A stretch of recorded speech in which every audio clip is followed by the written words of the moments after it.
Selamat datang di video kali ini. Semoga teman-teman sehat semua, masih dalam lindungan Tuhan.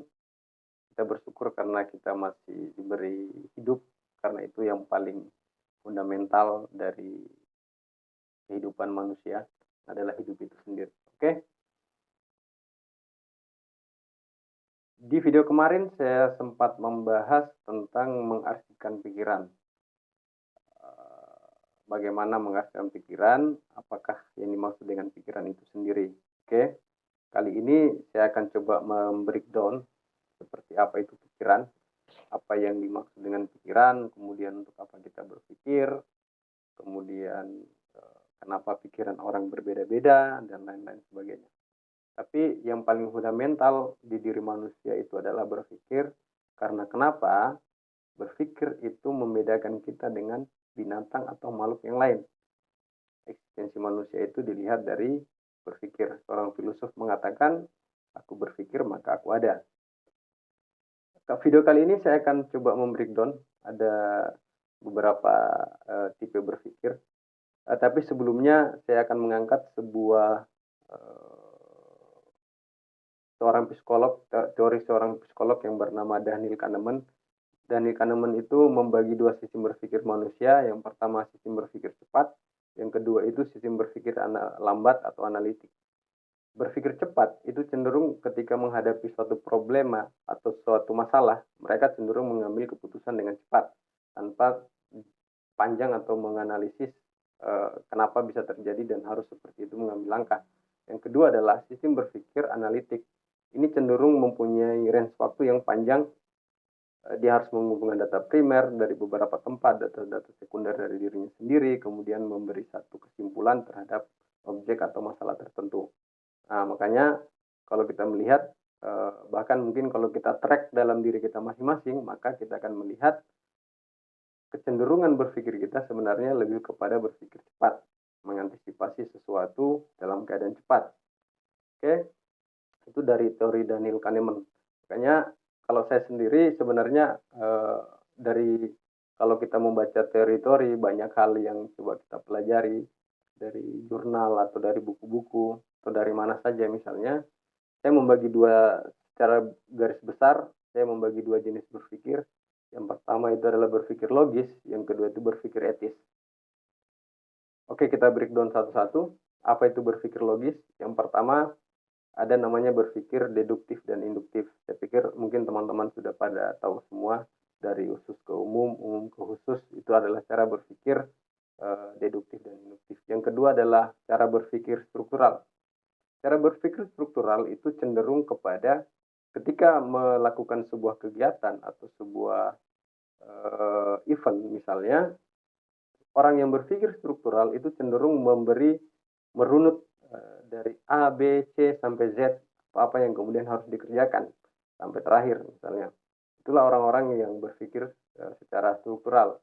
Yang ketiga adalah cara berpikir fleksibel. Apa itu cara berpikir fleksibel? Kalau kita nongkrong atau kita biasa melihat situasi-situasi di luar, ketika kita bersantai dengan teman-teman atau dengan teman-teman kantor, dengan teman-teman komunitas, maka kita melihat ada orang yang cenderung fleksibel dengan berpikir. Dia menerima alasan atau cara berpikir temannya, namun dengan catatan dia tetap berbasiskan logika yang baik, misalnya. Nah, itu cara berpikir fleksibel. Yang ketiga adalah cara berpikir, yang keempat adalah cara berpikir eksploratif. Saya pernah bertemu dengan beberapa teman yang mengatakan bahwa nggak perlu tuh hasil, kita lihat dari proses, itu sering yang orang sampaikan. Orang-orang yang berpikir seperti ini itu sebenarnya berpikir eksploratif. Kenapa? Mereka cenderung tidak berpihak kepada hasil, tapi lebih kepada proses. Karena proses yang baik pasti hasilnya juga baik. Gitu. Itu logika berpikir yang paling sederhana. Itu yang dimiliki cara berpikir eksploratif. Kemudian ada cara berpikir autistik. Apa itu? Kita pernah alami. Semua orang mungkin pernah mengalami cara berpikir ini, yaitu melamun. Melamun itu sering kita lakukan atau mungkin terkadang kita lakukan pada situasi-situasi psikologis tertentu. Kalau melamun itu orang yang sama sekali tidak memiliki tujuan apa-apa. Itu cara berpikir dalam konteks melamun. Dia tidak memiliki tujuan. Yang berikutnya ada cara berpikir realistis. Apa itu realistis? Kita sering mendapatkan statement dari teman-teman kalau kita lagi berdebat tentang teori atau berdebat tentang fenomena atau berdebat tentang kegiatan atau apa saja misalnya ketika lagi nongkrong, mereka bilang, kamu realistis dong. Nah, realistis di sini yang dimaksud adalah ketika kamu memberikan sebuah statement atau komentar atau ide atau cara berpikir terhadap sesuatu, maka tujuanmu harus jelas nih. Apa tujuannya? Kalau tujuannya jelas, maka itu yang disebutkan dengan cara berpikir realistis. Nah, orang-orang yang realistis cenderung menyaring semua informasi yang masuk ke mereka, apakah itu melalui media sosial atau melalui bacaan atau melalui teman dan lain-lain. Itu kecenderungan orang yang berpikir realistis. Berikutnya, cara berpikir evaluasi dan kritis. Nah, cara berpikir evaluatif dan kritis ini biasa ditemukan di kantor-kantor oleh bos-bos atau pimpinan-pimpinan perusahaan atau direktur, misalnya direksi-direksi kepada karyawan-karyawannya. Karena kalau orang yang berpikir evaluatif kritis, mereka cenderung gini, berpikirnya ini baik atau enggak, ini buruk atau enggak, ini tepat atau tidak. Nah, mereka cenderung menitik beratkan kepada sisi baik dan sisi buruk terhadap satu ide atau suatu gagasan. Itu yang cenderung berpikir kritis. Kemudian ada yang namanya berpikir filosofis. Ini yang kalau kita membaca atau kita menonton apa saja misalnya, kita cenderung pernah belajar tentang filosof-filosof. Jadi filosofi itu cenderung berpikirnya sebenarnya gini, mereka ingin memahami hakikat dari kenyataan ini sehingga bisa menemukan kebenaran yang sejati. Jadi orang-orang yang berpikir filosofis itu mencari kebenaran yang sejati yang seperti apa.